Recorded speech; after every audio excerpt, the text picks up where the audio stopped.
यासीन मलिक एक आतंकवादी है, उसको टेरर फंडिंग मिल रही थी कहाँ, आईएसआई पाकिस्तान से। आतंकवादी है ये, कहीं ऐसा ना हो कल आपका ही बच्चा इसी की बम फोड़ने में चला जाए। अफरीदी भी बोल रहा है पाकिस्तान का मानवाधिकार का हनन हो रहा। तुम्हारे तो बचपन में खतना हो गया, थोड़ा उस पे भी अपना एक्सप्लेन कर दो ना ट्विटर पे। पाकिस्तान हो चाहे हो पीओके, हम बात किसी की सुनने वाले नहीं है। ये लोग पत्थरबाज हैं, बम फोड़ते हैं, इससे ज्यादा ये देश का विकास में रुकावट कर रहे हैं और कुछ नहीं कर सकते हैं। और जो गद्दार यासीन मलिक के सपोर्ट में बोले उसे ठोक दो। ये 10-10 बच्चे पैदा कर रहे, पप्पू के नाम से लोग घबरा जाते हैं कि कहीं हमारे घर में भी पप्पू ना पैदा हो जाए। सेना वाले मारे जा रहे हैं, पत्थरबाजों को फंडिंग दे रहे हैं यही कांग्रेस। और जितने महबूबा मुफ्ती वो खुफ्ती और ये शेख फेक, इनको सबको जेल में भरो, ये सब उसमें शामिल हैं। जो कहते पाकिस्तान जिंदाबाद, योगी ने उनकी चमड़ी फाड़ दी। आतंकवादियों का कोई धर्म नहीं होता, यही चिल्लाता, सीधे ठोको। आज भी उसकी जिन्ना की फोटो लगा, इनके आइडियल है, इनके अब्बा जान है, रह रहे यहाँ, खा रहे यहाँ, फोटो लगा रहे उसकी हरामजादे की जिसने देश बंटवाया। नमस्कार, मैं हूँ काजल सिंह और आप देख रहे हैं खबर इंडिया। जिस तरह से यासीन मलिक खुद को कहते थे कि मैं पाकिस्तानी समर्थक हूं, ये कौन साबित कर सकता है। लेकिन अगर देखा जाए तो लगभग ज़्यादा से ज़्यादा लोग जो पाकिस्तानी हैं वही उनके समर्थन में ट्वीट कर रहे हैं। इस पर खास बातचीत करने के लिए हमारे साथ पिंटू जी मौजूद हैं, उनसे हम बात करेंगे। जिस तरह से यासीन मलिक ये कहते हैं कि क्या सबूत है कि मैंने आतंकियों का समर्थन किया है, और उसके बाद जो है पाकिस्तान से ही उनके समर्थन में कई सारे ट्वीट्स भी आ रहे हैं। देखिए, सबसे पहले तो हम ये कहेंगे यासीन मलिक एक आतंकवादी है। 7.5 हिंदुओं का जो पलायन जम्मू कश्मीर से 1990 में हुआ, उसको टेरर फंडिंग मिल रही थी कहाँ, आईएसआई पाकिस्तान से। उसके बाद खुद उसने अपने कोर्ट में कबूल किया कि हाँ मैंने ये काम किया था। कई लोगों को उसने खड़ा करके गोली मार दी, बाद में पेड़ में टंगवा दिया। कई एयरफोर्स के ऑफिसर भी मारे गए। जो कश्मीरी फाइल आई थी, ये 10% इसमें सच्चाई थी, बाकी कुछ नहीं था।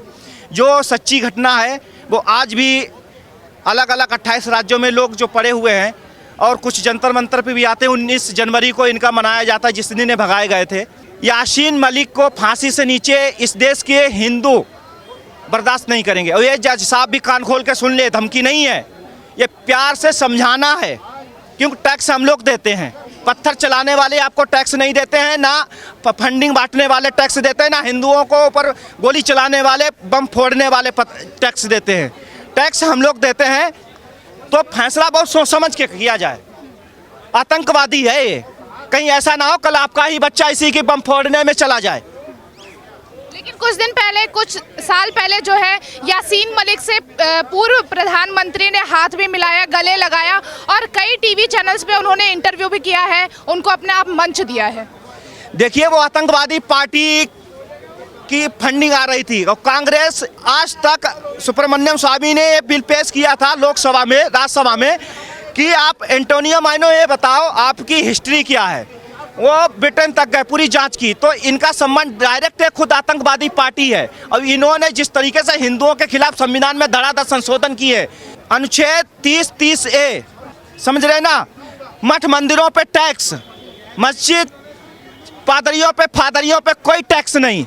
हम दो, हमारे दो हिंदुओं की हत्या, उनके 10, हमारे 2 में भी नसबंदी, 84 में सिखों की हत्या। तो ये हैं हत्यारे और ये हैं आतंकवादी।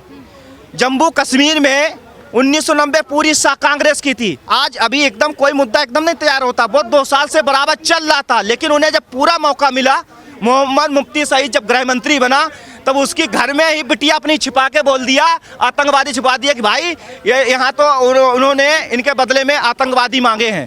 जिस तरीके से चल रहा था ना आतंकवादियों का। अब ये जो ज्ञान बांटते हैं जीडीपी वाले, ये कभी भी मानवाधिकार के भक्षक नहीं बोलेंगे। अफरीदी भी बोल रहा है पाकिस्तान का कि मानवाधिकार का हनन हो रहा। तुम्हारे तो बचपन में खतना हो गया, थोड़ा उस पर भी अपना एक्सप्लेन कर दो ना ट्विटर पे।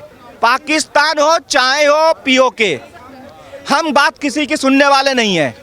ये लोग पत्थरबाज हैं, बम फोड़ते हैं, इससे ज़्यादा ये देश का विकास में रुकावट कर रहे हैं और कुछ नहीं कर सकते हैं।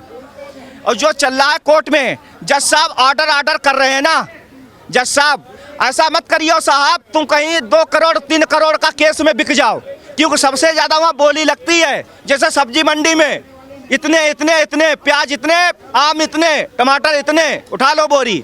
तो ऐसा मत करना, कल ना हो सका तुम ही उसी गाड़ी में चपेट में आ जाओ। यासीन मलिक एक आतंकवादी है, उसे फांसी देनी चाहिए। और जो गद्दार यासीन मलिक के सपोर्ट में बोले उसे ठोक दो। बिरयानी मत खिलाओ, रबड़ की गोली नहीं, सीधे मारो 48-7 और तभी ये मानेंगे। जनसंख्या पे रोक लगे, ये 10-10 बच्चे पैदा कर रहे, पूरा कहाँ जा रहा देश मालूम है? ना तो पानी बचा है, ना तो तेल बचा है, ना डीजल बचा है।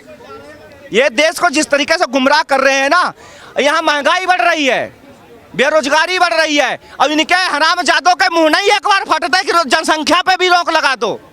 लेकिन देखिए इमरान खान तो इसको ये बता रहे हैं कि जो है मोदी सरकार फांसीवाद की नीति कर रही है। मोदी जी, तुम 70 साल से क्या कर रही थी? भिंडी छील रही थी क्या? तुम भी तो हिंदुओं को कटवा रही थी। अभी ये परेशान क्यों है कि इसका एक ऐसा हुआ है, पप्पू के नाम से लोग घबरा जाते हैं कि कहीं हमारे घर में भी पप्पू ना पैदा हो जाए। वो किसी की मानते ही नहीं है। जैसे एक छुट्टा सांड होता ना, इस खेत में मुंह मारा, उस खेत में वो वैसे घूम रहा है, उसका ना कोई देखने वाला, ना रोने वाला आगे, ना कोई पीछे हंसने वाला, वो बनेगा प्रधानमंत्री। तो इसीलिए जो चल रहा है ना यासीन मलिक के खिलाफ, ये स्लीपर सेल, और जज साहब कहते थे नहीं रबड़ की गोली चलाओ, मानवाधिकार, रबड़ की गोली। वहाँ सेना वाले मारे जा रहे हैं, पत्थरबाजों को फंडिंग दे रहे हैं यही कांग्रेस। फर्जी मुद्रा चला रहे थे, दाऊद का इनका बाप था, पी चिदम्बरम का। फर्जी मुद्रा चला के डुप्लीकेट उन्हीं को बांट के उन्हीं से पत्थर चलवाना, भारत की अर्थव्यवस्था को नुकसान पहुंचाना, ये चल रहा था। यासीन मलिक और जितने महबूबा मुफ्ती वो खुफ्ती और ये शेख फेक, इनको सबको जेल में भरो, ये सब उसमें शामिल हैं। ये जो सोच रहे थे ना हम कश्मीर आजाद कश्मीर बनेगा, पीओके भी कब्जा करेंगे, रुक जाओ। और जो यहाँ पल्ले है ना सपोले, जो कहते पाकिस्तान जिंदाबाद, योगी ने उनकी चमड़ी फाड़ दी। लेकिन शहबाज शरीफ तो जो है यासीन मलिक की विचारधारा को जो है स्वतंत्रता की विचारधारा बता रहे हैं, कह रहे हैं कि आप उसको शारीरिक रूप से कैद कर सकते हैं, लेकिन उसकी विचारधारा को कैद कैसे करेंगे? विचारधारा को अपराधी होता है, और ये इस देश की बड़ी गलती है। किसी को पकड़ के ठोक दो, ये मत करो कि छुटाए, जैसे कसाब वसाब मारेगा गोली मारो सीधे, शूट एंड साइट। आतंकवादियों का कोई धर्म नहीं होता, यही चिल्लाता, सीधे ठोको और जिंदा जला दो उन्हें, चाहे यासीन मलिक हो और चाहे फिर कोई भी हो, उसको सीधे मारो, ठोको, जलाओ, और जब ना माने तो पाकिस्तान पर अटैक कर दो। देखिए यासीन मलिक के बाद भी बहुत सारे ऐसे लोग हैं, जैसे कि बिट्टा कराटे ने एक टीवी इंटरव्यू में खुद ही कहा था कि मैंने जो है 24 लोगों को मारा है, और उनमें से मैंने आरएसएस जो थे और जो वहाँ के कश्मीरी पंडित थे उनको सबसे पहले मारा है। चाहे बिट्टा कराटे हो चाहे चिट्टा कराटे, ये सब आतंकवादियों के ग्रुप में पले हुए कुत्ते थे, जो जेएनयू में थे, जामिया इस्लामिया में थे, एमयू में पले हुए हैं। आज भी उसकी जिन्ना की फोटो लगा, इनके आइडियल है, इनके अब्बा जान है, रह रहे यहाँ, खा रहे यहाँ, फोटो लगा रहे, उसकी हरामजादे की जिसने देश बंटवाया। लेकिन देखिए यासीन मलिक की गिरफ्तारी पे कश्मीर में भी पत्थरबाजी शुरू हो गई। चलाना तो पत्थर ना, फिर इन्हें 70 और 72 में जाएंगे ना, 71 वहाँ पहुँचेंगे। वो तो अमित शाह को बैठाया है, तभी अमित शाह से चिढ़ते कहते तड़ी पार है, इनके पास 10 लठ। यूपी में यही हो रहा, करो सीए आंदोलन और किसान आंदोलन चल रहा है, इसीलिए ये बाबा दोबारा आया है। अब इन्हें डर है कहीं बाबा यहाँ ना बैठे। मोदी के बाद हाथ जोड़ने वाला भाई और बहनों नहीं, धड़ाधड़ चलेगा। करो तुम बनाओ इस्लाम कंट्री। जय हिंद।